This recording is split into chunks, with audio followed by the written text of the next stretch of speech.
about Israel continues to generate significant debate across political, diplomatic, and public spheres, as his statements and policy positions remain highly influential even after his presidency.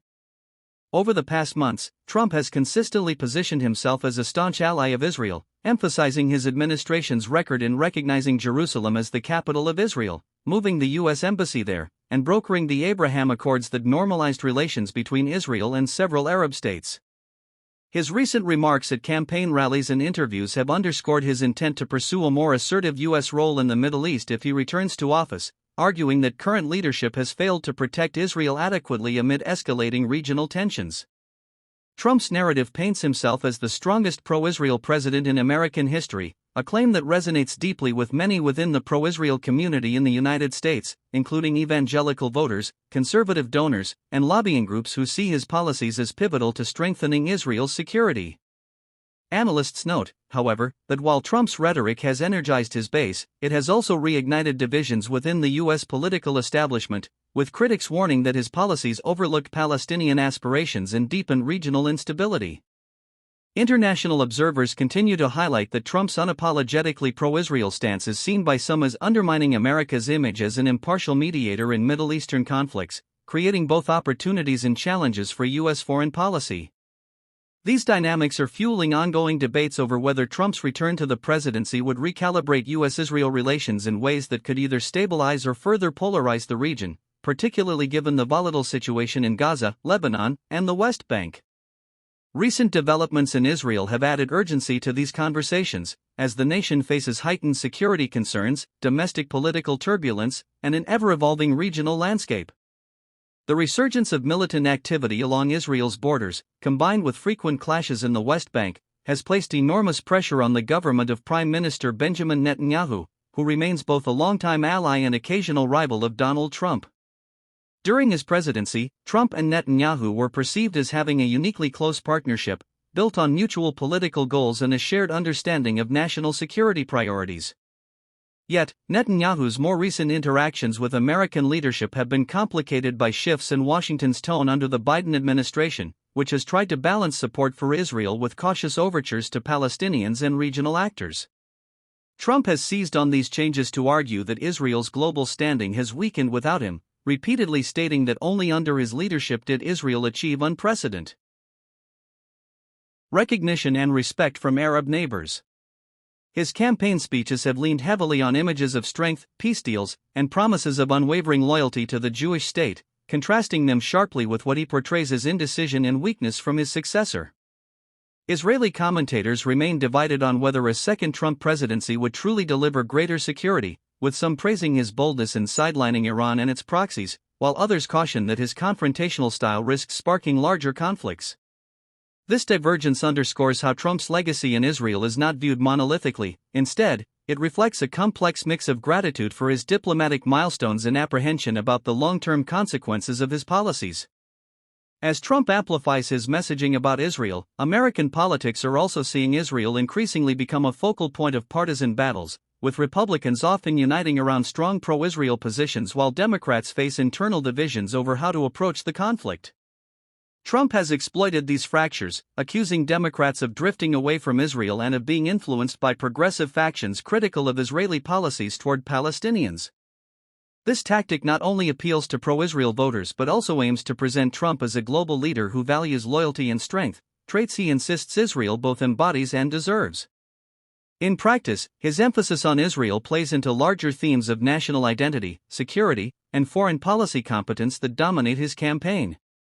The question of U.S. aid to Israel, which has historically enjoyed bipartisan support, is also increasingly debated in Congress, and Trump's public insistence on keeping aid unconditional aligns him with more hawkish voices.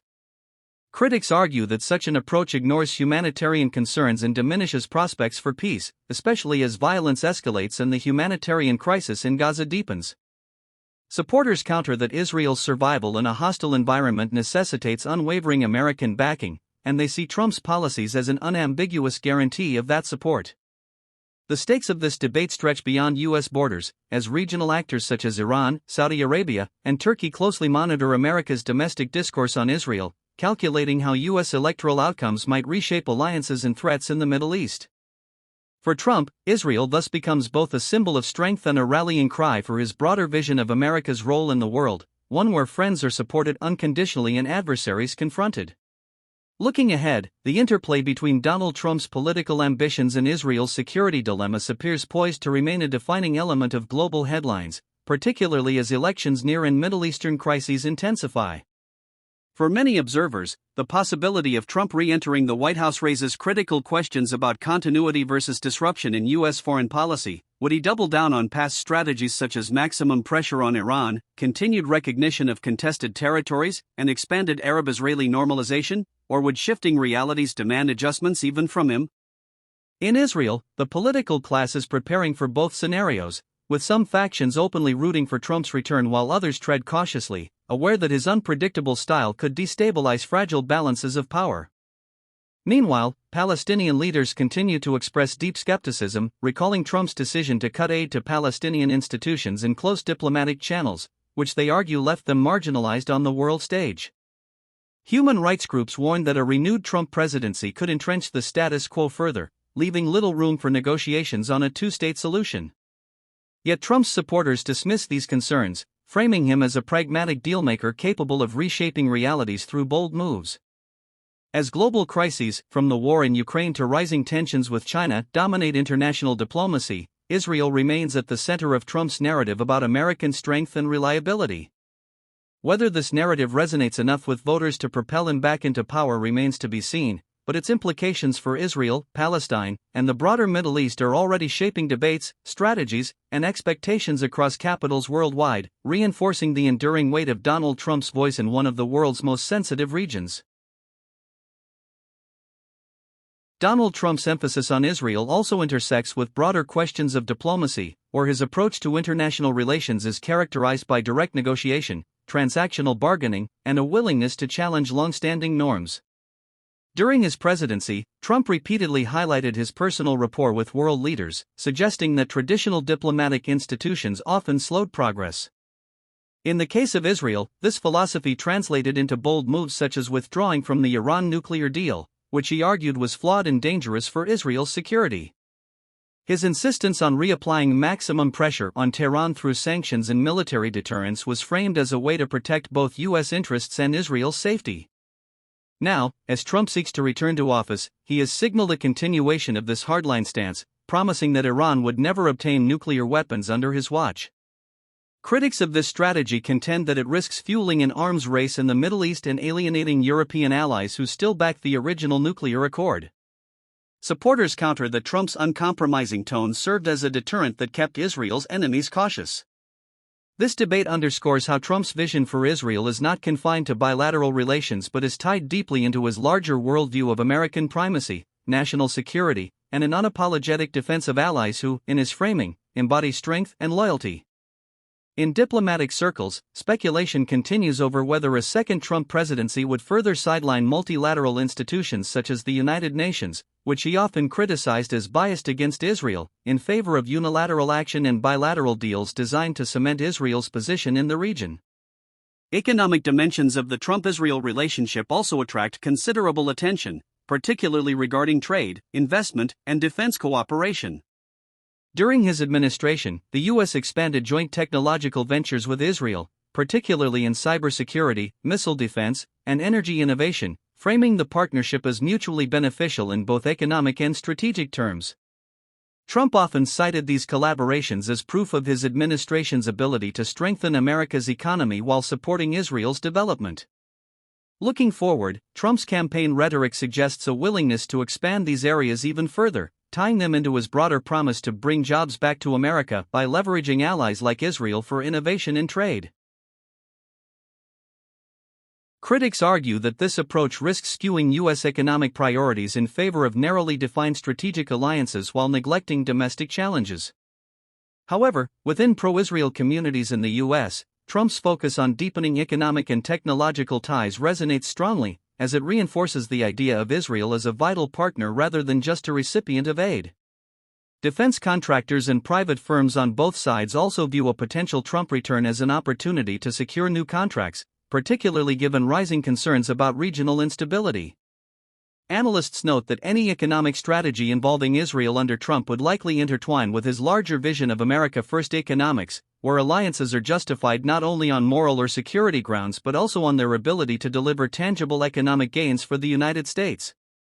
This framing ensures that Israel remains not only a diplomatic talking point but also a symbol of Trump's transactional approach to foreign relations.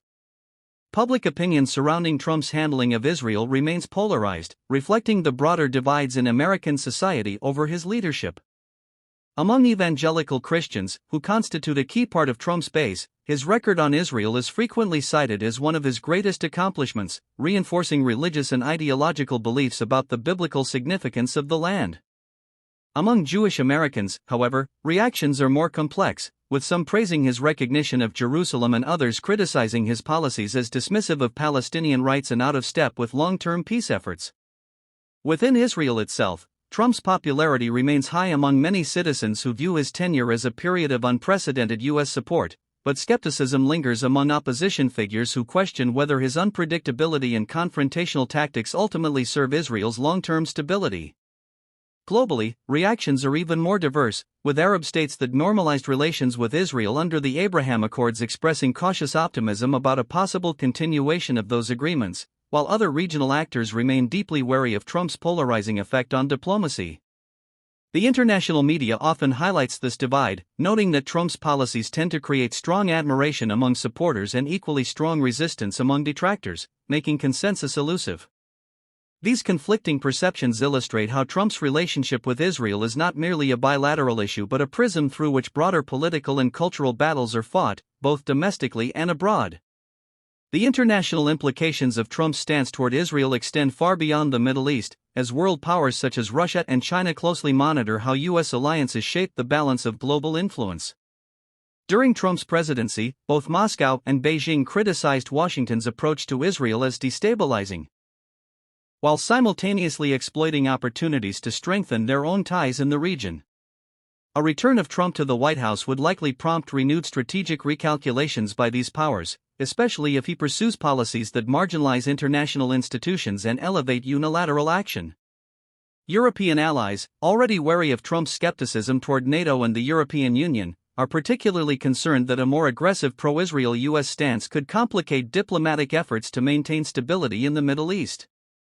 Meanwhile, in the United Nations, where debates over Israel and Palestine remain contentious, Trump's potential return raises the prospect of renewed U.S. confrontations with member states that oppose Israeli policies. For many global observers, the key question is whether Trump's policies would help consolidate Israel's position in the region through deterrence and alliances, or whether they would exacerbate divisions that could spark new rounds of conflict. As Israel continues to grapple with internal challenges, from political unrest to security threats, its future is increasingly tied to the unpredictable trajectory of American politics, with Trump once again positioned as a central figure in shaping its destiny. The interplay between these domestic and international factors underscores the complexity of the issue, making Trump and Israel one of the defining geopolitical stories of this era.